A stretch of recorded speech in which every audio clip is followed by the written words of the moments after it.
Today we're making our portfolio website responsive in Editor X. Let's go. Hey friends, welcome to Creative X. I'm Brad Hussey, a web designer, and today is a sad day. It's the final video in our portfolio building series in Editor X. I know, I'm sorry.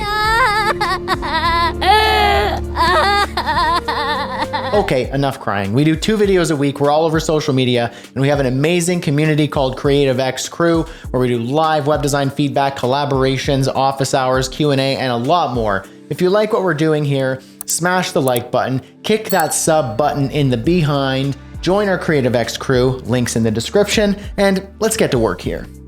All right, let's look at our Figma design file, tablet screens. It looks like it's essentially the same layout as the desktop view, just a smaller width. Everything's a little bit more condensed. So let's go to our Editor X. And up here in the top bar, you can see we have a desktop breakpoint, and then we have tablet and then mobile breakpoints. You can also add your own custom breakpoints if you wanted specific screen sizes. We're not going to add that for this video. Another way you can adjust your screen size is by typing in the exact pixel width here or other measurements, and you can drag to resize using these bars. I'm going to select tablet, and any design changes you make in this view will remain the design changes that you use in tablet view. Now, let's start with the header. It looks like we have a hamburger icon by default in Editor X. That's just something Editor X does by default to keep your navigation responsive. It's hidden in desktop and displays in tablet, but in our design, we actually have our navigation showing. So all we have to do in Editor X is just toggle the view. So we're going to don't display the hamburger menu on tablet, and we're going to display the standard menu in tablet view. And that does the trick. Now, the next thing I notice is the image is different than the design. The design has a square image, which is a different image that was provided in the starter files. Now, the way I'm going to do this is leave this image as the desktop version of the image. And then I'm going to add another image that will display on this screen size. So what I'm going to do is I'm going to rename this, and I'm going to add another image from the site files, the homepage hero. It's a square that was provided in the site files. Now I'm going to rename it, and here's what I'll do. On this view, I'm going to hide the desktop version by clicking Don't Display. And now the tablet version, I'm going to fill the width, and the height was 600 pixels. All right, now if I test this on both screen sizes, desktop, we've got our desktop image, and then switch to tablet, we have our tablet image. All right, now we got to deal with this section right here. So over in Editor X, all I'm going to do is just drag to resize this container, make some adjustments to the height and the padding. And then this heading, I believe I just want to adjust the size. So I'm actually going to change the heading to a heading 2 style, but to remain semantic, I'm going to make the heading tag a heading 1. That's better for SEO. I'm actually going to resize this a little bit smaller. Okay, so it looks like our hero image is docked to the bottom, which is causing this padding issue here. So I'm just going to remove that. That should bring that up, but now we need to fix this. Dock that straight to the bottom. I'm just going to select dock or align to bottom. And now our hero section looks like the design. Now to the About Me section, we've got a more narrow image, and we just need to adjust the sizing here. So I'm just going to space this out, and I'm going to select this grid, change the grid layout in advanced mode, and I'm just going to drag this to adjust the size. I'm going to make this image stretch to fill this cell. And then I'm going to select the focal point of the image by selecting focal point, and then adjusting where on the image I want to be visible on this view. That looks good. And this pre-footer section just needs a few minor adjustments. And it looks like we've got a couple issues with these hairlines. So the way we're going to fix that is just select the section, make the minimum height something like 600 pixels, maybe 700 pixels. That did the trick. Slide down here to the footer, and we need to adjust these social icons. They're a little cramped, give them a little space. And then here we can see our menu has a more icon or a more link. And so that's an Editor X feature, which kind of collapses the menu automatically if there's not enough space in the container. We can adjust that by clicking the menu, then layout, turn off all items are the same size, That will change the size of each of the links. I can see one more of the items here. I'm going to stretch the container out, and now I can see all 3 items. All right, now let's view this in a preview. Looks absolutely perfect. Nailed it. All right, we're making good progress. Now it's time to make our portfolio index page look nice on tablet view. Let's do that now. All right, in Figma, let's check out the portfolio index page. All right, check it out in Editor X. Okay, it looks, if I preview this, a little bit different than the design. The images are a little bit longer. I actually kind of like that. So design preference here, I'm going to leave it as is. All right, that one was easy. We're going to move on now to the portfolio detail page. All right, let's look at it in Figma. All right, not much to change, it looks like. Just some stacking. Let's make that happen. Let's start out by changing the height of this hero image. Okay, and now I'm going to select this section and change the grid layout to stack. That already looks much better, but we need to make it match our Figma design a little more closely because it doesn't stack in the design. So here's what it looks like in Figma. It's kind of got a 2-column grid here, but we have the information organized in a kind of a different way than what it is semantically displayed on the screen. So how we're going to do this is we're going to take this whole stack and I'm actually going to duplicate it. So I'm going to rename this one desktop stack, and that's what we'll display on the desktop. Now I'm going to duplicate that. This one's going to be for the tablet view. So we'll just call that tablet stack. I'm going to hide the desktop stack in tablet view, and I'm going to select the stack in here, and I'm actually going to unstack it. I don't want it to be a stack at all. So I need to select all of these items that are now loose, add them to a container in which I can now rename it to be something like tablet summary or something. Okay, so now we have that in a container. Now we want to apply grid, make it 2 by 1, select each item, and then put them in the proper cell. So title, left cell, paragraph, right cell. The tags, those are going to be in the left cell.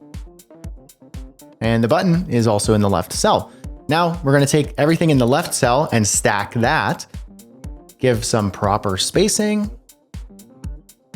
And then I'm going to align this text in the right cell to the top. And now we're looking pretty good. Okay, this is looking pretty good. It's a little tight here, a little cramped, so I'm just going to make some spacing changes, adjust the lines, padding in some of these sections. And once I'm done with that tedious work, we should be in good shape. All right, and this footer navigation for portfolio items, it's going to adjust the spacing in the grids. I'm going to pull that line up at the bottom. And then I'm going to rearrange the layout here. It looks like this pre-footer call to action needs to be at the bottom. And preview. Looks like our portfolio detail page is perfect. A good portion of your viewers and visitors are going to be experiencing your website on small screens.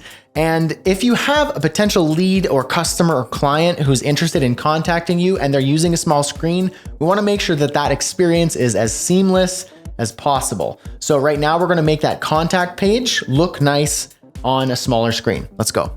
All right, now the contact page in tablet view. Here's the design. Let's go to Editor X and check our version out.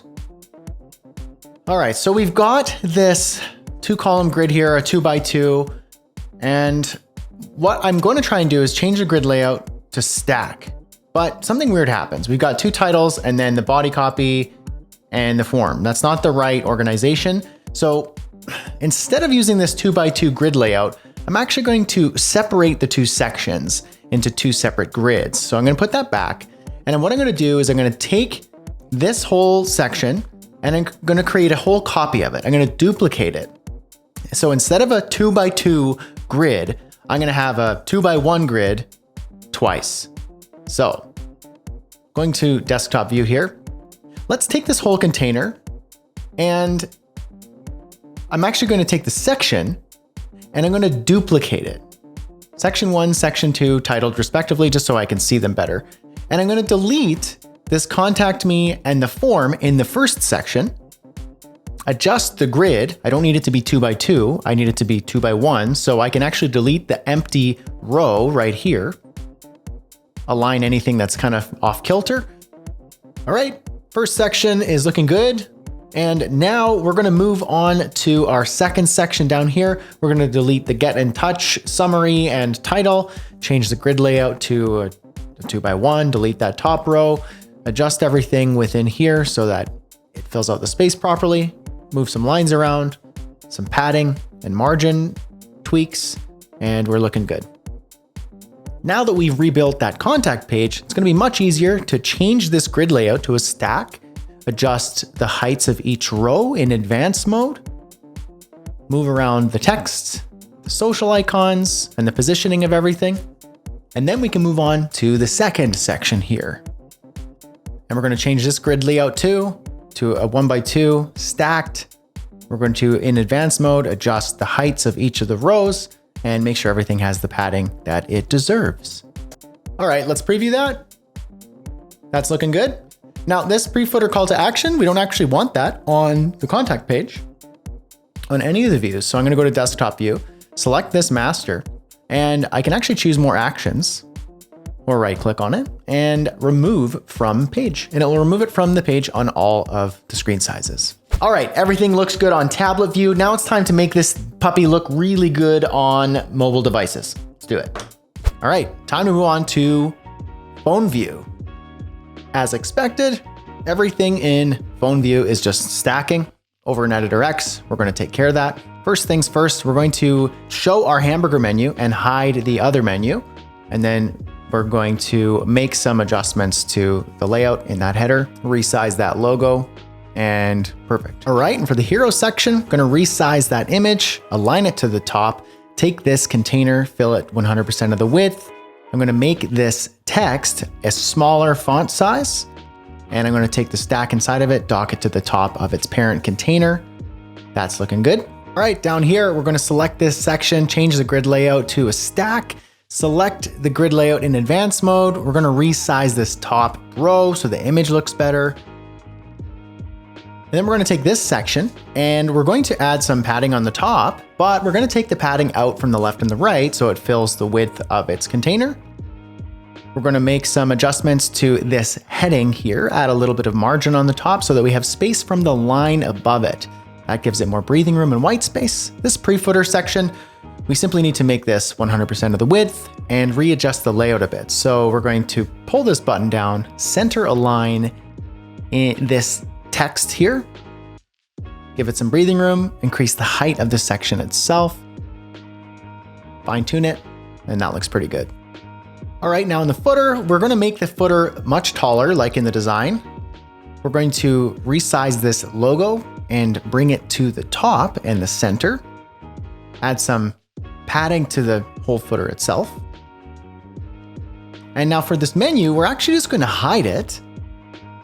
And we're going to bring in a new menu style, a vertical one, pulled from the assets here. Drag it in. I'm going to redesign this so it matches our Figma design file. And now on to the footer social icons. We'll make some final layout changes to this footer. And we are done. Time to preview the homepage in mobile view. Everything looks good. All right, so portfolio index page. Everything stacks, images on the top. Let's check out what we've got. All right, so we're gonna need to change this grid layout to stack. And that looks good. If I preview this, let's see what happens. Okay, looks like the second one did it, but the first one didn't. And that's because we have that interesting alternating layout that we created. So we've got two versions of the container and they both have different versions of the layout. So we're just gonna start with this first one, just make sure the design matches. We're going to give some space between the image and the title there with a bit of a gap. And then we're going to unstretch that image and just fill it 100% of the width. Because we have two of these, what I'm gonna try and do is turn on my dev mode, and I'm just gonna hide the other one from mobile view. So let's just select one of these containers here. So I'm gonna select even container and just hide that from mobile view. Now let's preview that and see if that worked. Oh, so it looks like we're missing that item. We got the second one, missing the third. Okay, so this is because of the code that we wrote in Velo that will alternate every other item. So we need to go back to our dev mode and modify that code. Well, it's that time again. Developer mode! Sorry, gets me every time. I get a little carried away. Copy and paste code is in the description below. Let's do some coding. And in my code here, what's happening is we're basically just saying on every second item, so the even container, we're going to show it, otherwise show the odd container, because we have them by default collapsed. Both of them are collapsed, which means not visible on the screen. And we're changing that state in the code based on if it's an even or an odd number. So what we need to do is actually just make this code not run when you're viewing it from a phone.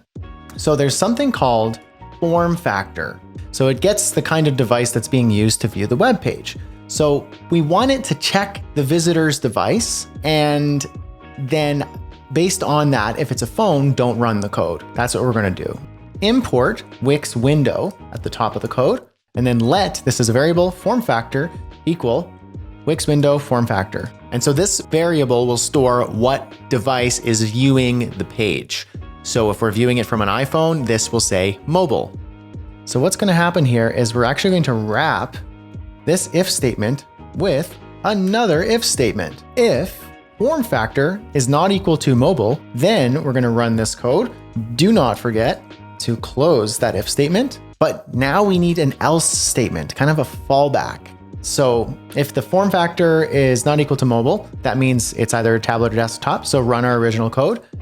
Otherwise, or else, only show the even containers. So this is going to be expand. Now, why would I not expand the odd containers? Because I don't want the alternating layout. Now, a little quirk, I actually named these wrong. My odd containers are actually even containers, and my even containers are actually odd containers. Kind of silly. I probably should rename them, but then I need to rewrite some of the code perhaps. So we're just going to leave that for now. I know that my even containers I need to expand, and I'm going to leave my odd containers as collapsed, as you can see here. So now, if I publish this and run the code, I'm not actually going to be able to see it in my browser because I am not using a mobile phone. I'm just going to see the original layout. Even if I resize the window to something smaller, it's doing the alternating layout. It's a total mess. So the trick here is to view this in Safari, and I'm going to change my user agent to an iPhone. And now I've got the layout I'm looking for. Well, it's stacking, but I think the image is on the wrong side. So I actually need to go back to my code, and instead of even container expand, it's actually odd container expand. And there we go. Great work. That's all for today. We'll see you in the next one.